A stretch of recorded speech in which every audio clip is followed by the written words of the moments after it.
This is Umar for BoxNation. I'm joined by big Frazer Clarke. I know he's in his car, but as you'll see in this interview, he's not moving. He's not driving and speaking on his phone. It's all good. He's plotted up in Tesco's, actually. A lot of traffic around Loughborough today, eh? One of them days, mate. Do you know what I mean? It's all the roadworks. The thing is, with the roadworks, though, they're all roadworks, right? You never see no one working on them. So I don't know what's going on, but there we go. Frazer, you like a bit of a face around Loughborough or not? You've been there for many years. I've been here a couple of years now. No, not really. You know what? It's really good actually because it's just full of students, and no one really bothers me to be honest. No one gives me the time of day. I mean, they're all just pissed or just doing their own thing. Do you know what I mean? So no one really gives me the time of day. So which I love to be honest. It's really quiet. And that's probably ideal, to be fair. Actually, I remember that student bothering Anthony Joshua once. You haven't had one of those, have you? No, I'm not. I'm nowhere near big enough to be interested into that. I mean, what's the worst? I think one of them stuck a dildo on my car once, but other than that, no, nothing crazy. No. Okay. Moving on from that, Fraser, obviously a couple of weeks ago, there was a massive announcement on yourself.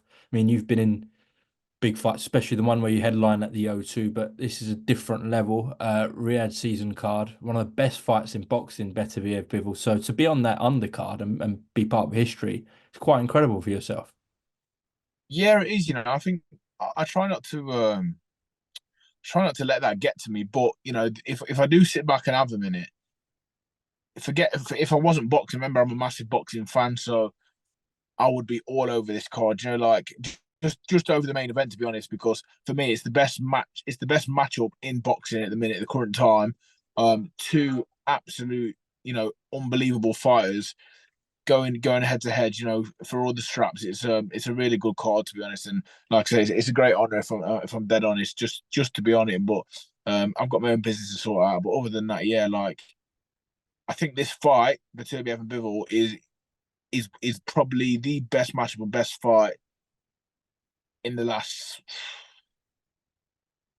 just a long time. Do you know what I mean? It's like it's really good. Obviously, we can go on about their ages. I know Beterbiev is a little bit older, but he's still in his prime-ish, if you know what I mean. So it's a really good matchup. Looking forward to it.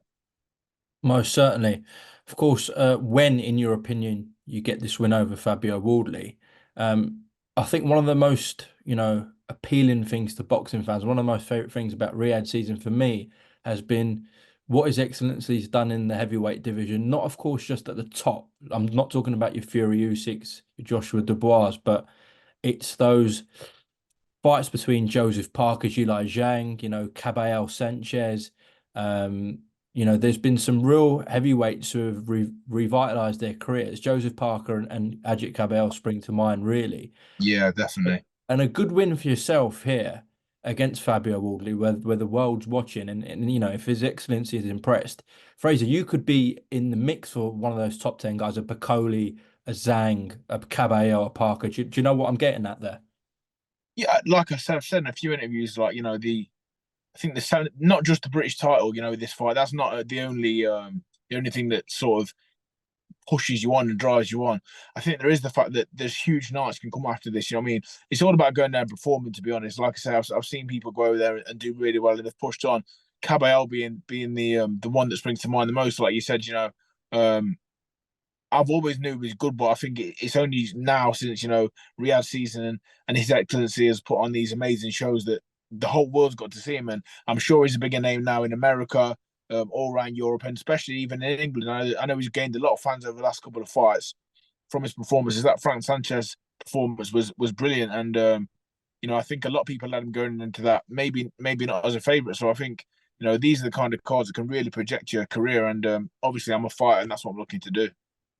100%. And we will come to the fact that, perhaps the fight should have landed in the UK, how close it was to being in the UK. But that's really my point there is that, okay, if you had the rematch with Fabio in the UK, it would have been massive here as a British domestic fight. But get a winner in that rematch, and you still might be sort of at that level. You might not be in line for a world class guy like a Parker or a Caballero. But let's see what happens on October 12th. Fraser, when speaking to people, people close to you, people in around your circle, and if they're being honest, have they all said they thought you nicked that fight with Fabio?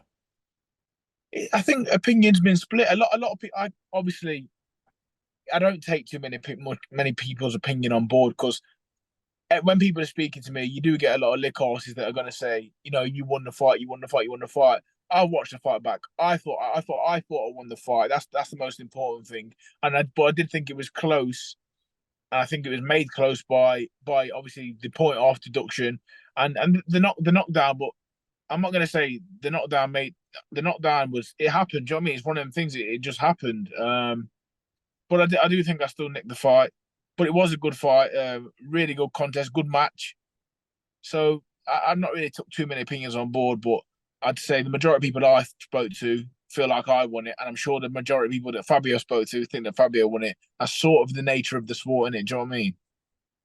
Do you think this rematch boils down to the fact that you perhaps can go up a couple of notches or maybe three or four and maybe Fabio can't? Is that what it boils down to? I think it comes down to who took the most away from the first fight.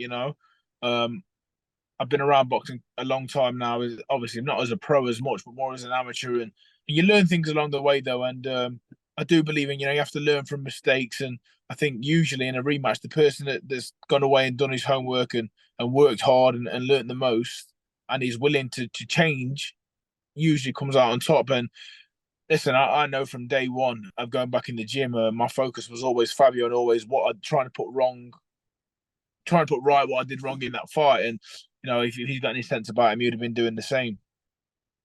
Both of you obviously show that you're extremely durable, got hearts of lions, you know. Did that element of Fabio surprise you? Because we hadn't had to see that from him before. Um, no, I knew it was tough. There's certain people in the division that there's a lot of people that do a lot of talking and act tough. I don't think Fabio's one. I don't think he's particularly he's got an aura about him. I don't think he acts like a big old man. But usually they're the ones that just he's down to business, he's gritty, and I knew after a few rounds because say after 3-4 rounds I'd landed some good shots and he kept coming back. So you get the scope of the man very quickly. Okay. Do you believe he can go up a couple of notches in this rematch, Fabio? Um, I believe he can get Has he fitter. got a different level to him, is what I'm asking, really. I don't know I don't know on a boxing level what more he can do. Can he come at me more aggressive? Possibly. Is he going to become a better boxer than me over the space of time? I don't believe so. I don't believe he's going to have the knowledge in his head to do that, or I don't believe I just don't think he can do it overall, to be honest. But yeah, he can obviously become more aggressive, more physical, more fit. But I'm not sure what approach he's going to take.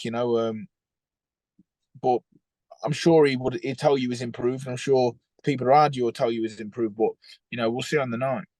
Do you anticipate another ding dong, or is this going to be a more clinical performance from yourself? After you've been in with a man like that and you've gone through that, you can't predict nothing else than a tough night's work. To be honest, obviously I've come away. I've done my homework. I've improved. I'm working really hard. We've still got a few weeks to go. Obviously, so there's still a lot of hard work ahead of me. But yeah, I do predict a tough fight because I know the person inside now, Fabio, and he's not going to fall over. Do you know what I mean? It's not going to be like you're not going to hit him. He's not going to fall over and just give up. He's made the right stuff. Fraser, I touched upon it a couple of minutes ago about, of course, the UK fans were craving this. You could have done the O2 again, yourself and Fabio, for sure. I know it's not fully your department and your side of things, the business stuff, but how close was this to actually landing as a main event in the UK? Yeah, there was a few dates put to us, but I do think obviously September the 21st happening sort of probably knocked us out of the water a little bit because no matter what kind of fight is even mine and Fabio's fight, to go and compete with Anthony Joshua boxing in the UK at Wembley, it's always going to be difficult. Like it's just the way it is. Like he's that big of a sports person of a fighter. So I think anything a month before, anything a month after, you're gonna struggle really. Do you know what I mean? So there was a possibility of being on that card, but it didn't happen. And we've ended up, with the privilege to box in Saudi Arabia. So like I said, I've been out to a couple of cards, and it is a real privilege. It's a great experience for myself, for my team. And I'm just happy to fight this one. To be honest, it could have been anywhere in the world, but it would have been lovely for my fans. I've got a lot of people here that are gutted. That they're not going to be able to afford to come, or they can't get the time off work and whatnot. And I understand it's disappointing, but for me as a fighter, it was just about getting the fight on. Okay. Away from Fabio Warldey, a heavyweight that's been making a lot of noise, and I've heard you speak highly of him before, of course, is Moses Itauma. His manager, Francis, his promoter, Frank, Moses himself, kind of calling out near enough every heavyweight in the UK. And they've kind of gone worldwide now. They're asking for the Joseph Parker fight. But of course, you've been mentioned, Fraser. What's your thoughts been on that? Listen, there's no I'm not gonna sit here and say a bad word about Moses Itauma. I've met him a few times, and again, I'm a boxing fan. I know we're in the same division. I respect his talent hugely. I respect what he does. I was a little bit bamboozled as to why Frazer Clarke. I don't have a title, you know, and they're calling out names like Joe Parker. So why not? I don't know what if you're gonna call out anyone. I don't understand why wasn't Fabio's name mentioned? Why was I was just a bit confused about like the only thing you're gonna get off me is I suppose I'm quite well known in boxing now. Other than that, there was nothing to really gain. When they're talking about world title here and this title there and this title there, I don't have anything, unfortunately. So I was just a bit, I get it, but I didn't get it at the same time. Do you know what I mean? I'm gonna guess that with Fabio, I think the heavyweights train at different times at Ben's gym, and I know Fabio obviously works with Ben and Moses with Ben, so I'm guessing that might have been why Fabio wasn't mentioned. So what does that mean? They can't fight each other? No, I'm sure they could, but You know what I mean?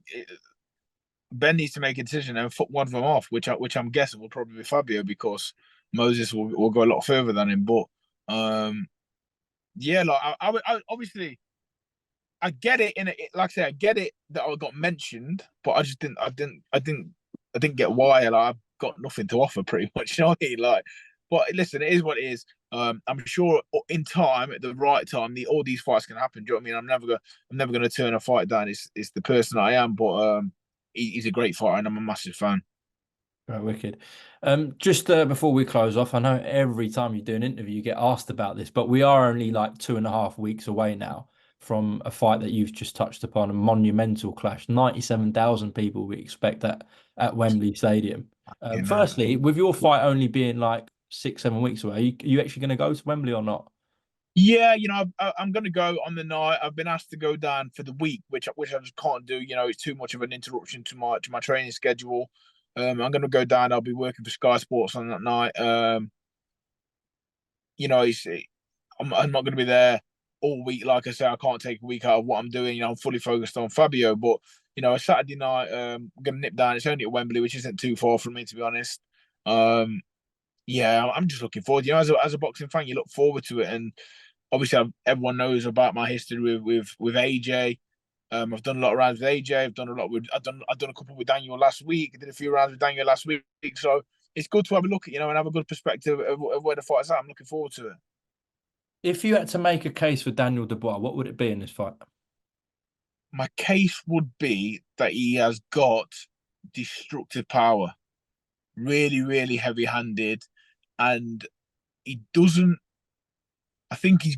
I think at a time he did. I don't think he overthinks much too much anymore. I think he understands it, and he's learned that if he lets his hands go and hits things, they fall over. So, um, this is a hard way to say it. I'm going to say it's to an advantage of his that he's not the smartest fighter in the world. He's more of a impulse fighter, so I think that might help him at times. But maybe he might have to use a bit of common sense and knowledge in this fight with AJ as well. So, I think his power is definitely up there worldwide. Very, very good power. Were you impressed with him sparring with him a couple of weeks ago? Yeah, I thought we had a really good spar, competitive spar. He seemed very focused. I think Daniel's an individual that has a quite intense aura about him. I'm a very relaxed guy. I'm all laughy and jokey. It's hard to get a smile out of Daniel. I felt like I took something out of his wallet. But no, yeah, he's an intense individual. He's very focused. He's in great shape. From what I've seen, and we had a really competitive spar, and I think that going into this fight, he's going to go in there with sort of the same attitude anyone should go in there with. Fighting AJ at Wembley, you don't have much to lose, if I'm honest. You know what I mean? Like, obviously, you've got your world title and everything else, but if you do manage to pull it off, then you become a superstar. Sorry, Sam Jones is ringing me. No, you want to block that one then. No, big up Sam. He's a good guy. Who's got the better jab out of the two? Oh, they've got different jabs. I wouldn't say neither of them's better. I'd say AJ's got faster hands. Daniel's got a jab which is like a backhand. Um, they both really got great reach. I think it's a case of who can maneuver and get into a position to use that jab to set everything else up. The single jab we can get countered quite easily by anyone. So I think someone's gonna have to be a bit brave and willing to do a little bit. Um, I'm interested to see that back to the jabs. I'm interested to see who goes on the front foot, who sort of takes the center of the ring. It's very interesting. I think yeah, just a great heavyweight fight that I'm interested in. When we've seen Dubois lose and get stopped against Joe Joyce, against Usyk, he's been sort of broken down, worn down, and he's been broken by the other man essentially both times. I've never seen like, or it might have happened in sparring. I don't know anything, but in terms of an actual fight, I've never seen like Daniel knocked down or really hurt. Obviously, the Kevin Lorena thing happened, but it was because of his leg. But do you think he'll be able to take those right hands early on from Anthony? Listen, no, but none of them you mentioned hit like AJ. Let me tell you that. Let me tell you that especially when he's in his flow, yeah, when he's in his rhythm, and he's letting them combinations go, and he's frightening, and he can hit hard and fast, and he put them together well. I still don't think we've seen the best of Anthony Joshua. I think we're gonna come into that best couple of performances going forward. Personally, um, can he take as many? The question I can't ask is, can he take this amount of shots he took against Filip Hrgovic? Simple answer is not a chance. I don't think it's physically human possible. If AJ lands that amount of right hands on you, I think they'll be singing over you in the grave. Like, it's not it's dangerous for your health. That Okay, listen, Fraser from Tesco in Loughborough. I really do appreciate your time. Yeah, probably next time I see you will be, well, I'll be at Wembley actually for the massive yeah, see Joshua you there. Yeah. fight. I'll be speaking to Fabio tonight. Have you got anything to say to him? No, not really. I think all that. No, we didn't have too much of it in the first fight, but I think when you've earned someone, he's earned my respect. Basically, I'm not going to sit here. I can't slag him. I'm sure he's in preparation, preparing well, and I think we'll bring the noise that needs to be made on the night with these. You know what I mean? So I've got none of that bad mouth and shit to do. Wicked. Well, it's a fantastic heavyweight fight. As is, if it's half as good as the first one, we're in for a treat. And the heavyweight division is on fire. So the winner of yourself and Wardley's in a great position. So Fraser, best of luck for the rest of the camp, and I'll see you soon. See you soon, mate. Ta-ra. Bye, mate. All right.